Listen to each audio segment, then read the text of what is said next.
From the iconic chicken dance to the You can't handle the truth! line. Welcome to the first of my subjective top 10 videos, and we are going to set it off with none other than the legendary Jack Nicholson. Before we start, I'd like to make it clear that this is not an objective list. It's a wholly subjective list, and I tend to have quite a different opinion than the general public. Therefore, I'd like to make two honorable mentions in this case. The roles of George Hansen in 1969's Easy Rider and R.P. McMurphy in One Flew Over the Cuckoo's Nest from 1975. Those two roles are extraordinary and pretty much established his figure in the world. However, I think that there is much more to this actor than that. Now, let's get to my top 10.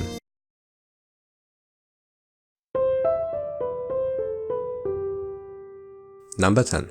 Francis Phelan in Iron Weeds, 1987.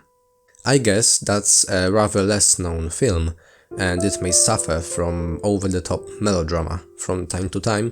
However, I think it is an excitingly interesting choice to see the famous Jack Nicholson in the role of a homeless person. He's very authentic and touching in that role, hugely adding up to the film's harsh and unforgiving reality.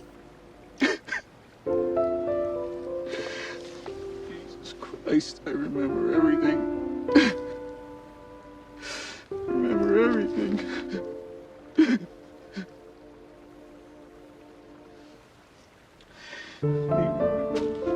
And there is Meryl Streep in it, too. Number 9.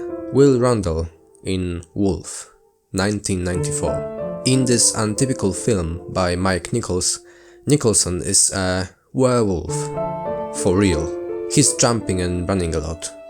And I have to give it to him. In his turn on the role of the iconic monster, he comes up with a really interesting interpretation. Once again, the physical element to that role is the brightest highlight, though the film itself is also a fairly entertaining watch. Number 8. Jerry Black in The Pledge, 2001. As a hard-boiled film buff and actor lover, I highly enjoy it when an actor or actress gives a performance underlined by a significant change of the physique.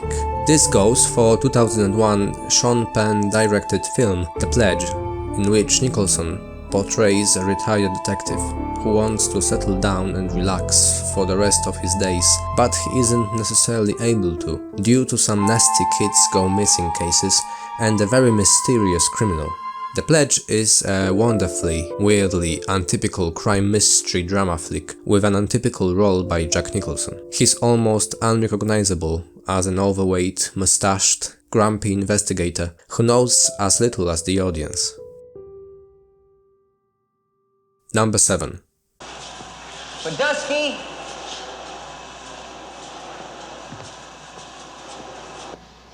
Badusky! Badusky! What? MAA sent me. He wants to see you right away. Badusky in The Last Detail, 1973. Alright, that's a bit of a classic there. However, this believable, sweet and bitter role had to find its way on this list. For this unpredictably entertaining, funny and moving film by Hal Ashby, Nicholson's turn is the pounding heart. It's an unmissable achievement. Number 6. The Joker in Batman, 1999. We are all familiar with this one, aren't we? And despite how hard it is to believe today, back in the 80s, comic book adaptations were considered as children's stuff. So imagine the shock that came with the news about the Jack Nicholson starring in that film. His Joker may as well be the most faithful to the comics when compared to Heath Ledger's and Joaquin Phoenix's versions, and even if it's not the greatest achievements of Nicholson's career, it's still one of the greatest comic book roles ever.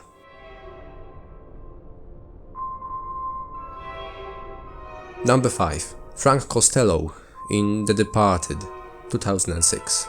It may be obvious after the previous example, but Jack Nicholson is no stranger to portraying villains. Even though his turn as evil Frank Costello in this Martin Scorsese-directed crime classic delivers a handful of iconic quotes and terrifying scenes to recall. A true inspiration for each and every aspiring actor specializing in antagonists rotten to the bone. Number 4. Jack Torrance in The Shining, 1980. I think it's pretty safe to say that we've never seen Jack Nicholson that crazy. And I know we all heard everything about Stanley Kubrick's masterpiece, but the technique of making Nicholson literally crazy by having him repeat the same scene thousands of times surely paid off. Number 3. J.J. Gittes in Chinatown, 1974. Not only is it a neo-noir masterpiece by Roman Polanski, but it's also a masterpiece of a performance by Nicholson, both hilarious and tragic. The gloomy posture of Gittes trying to uncover the horrifying truth is an unforgettable must-see. Not to mention it was Nicholson's third Oscar nomination after Easy Rider and The Last Detail. Number 2. Robert Eroica Dupieux in 5 Easy Pieces, 1970. A swift follow-up to 1969's Easy Rider, during the booming of Nicholson's career, contains a riveting performance by the actor. A fast-paced, intelligent drama, which enabled Nicholson to unleash all of his fury, anger, melancholia, love, jealousy.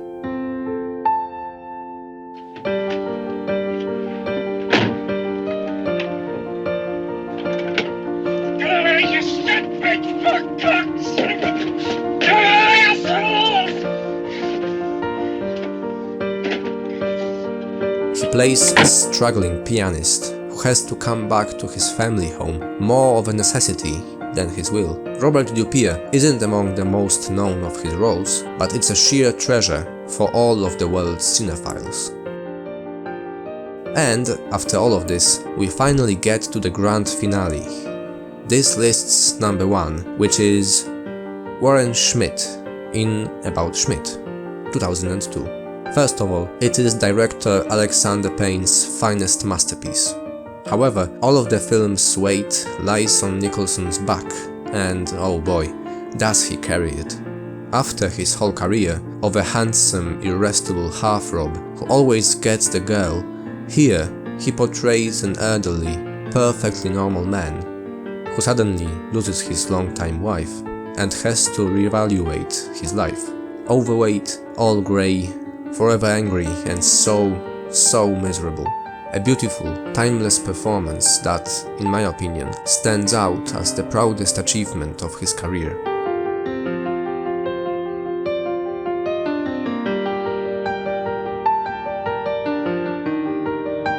And that's it for the first of my Move the Mind's subjective top 10 lists. Hope you liked it, and I want to remind you once more that all of this is strictly my opinion, so please don't get mad at me if you don't agree with me.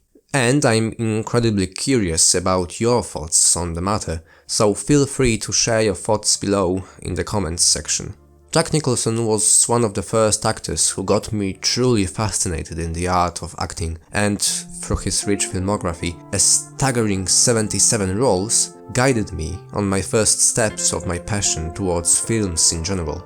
And though it's kind of depressing that he's basically retired from his profession and enjoys his retirement playing golf, doing yoga and smoking 2 packs a day, all of the fascinating work he did throughout his life is a trademark on its own and leaves us with many hours of great cinema to watch.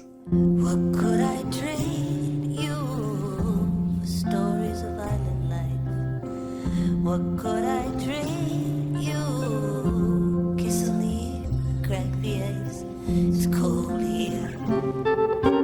We're hidden in these wild dreams and it's cold here. Hi, I am Kuba and you are in my Move the Mind. Thank you so much for watching. If you liked my stuff, please leave a thumb up and subscribe to my channel. There's much more to it incoming. And don't be scared to leave a comment as well. Maybe it will start an inspirational discussion on Jack Nicholson and his legacy. Can't wait. I also have an Instagram account where I publish mostly my reading list, so if you're interested, I'd love to see you there. There are still 2 episodes till the end of the Moved Mind Season 1, and every episode comes out perfectly once for 2 weeks. Ślicznie dziękuję za obejrzenie mojego pierwszego subiektywnego top 10. Jeśli spodobała Ci się ta forma, zostaw proszę za sobą kciuka w górę i zasubskrybuj ten kanał, bo będzie się jeszcze na nim działo. Uwierz mi na słowo.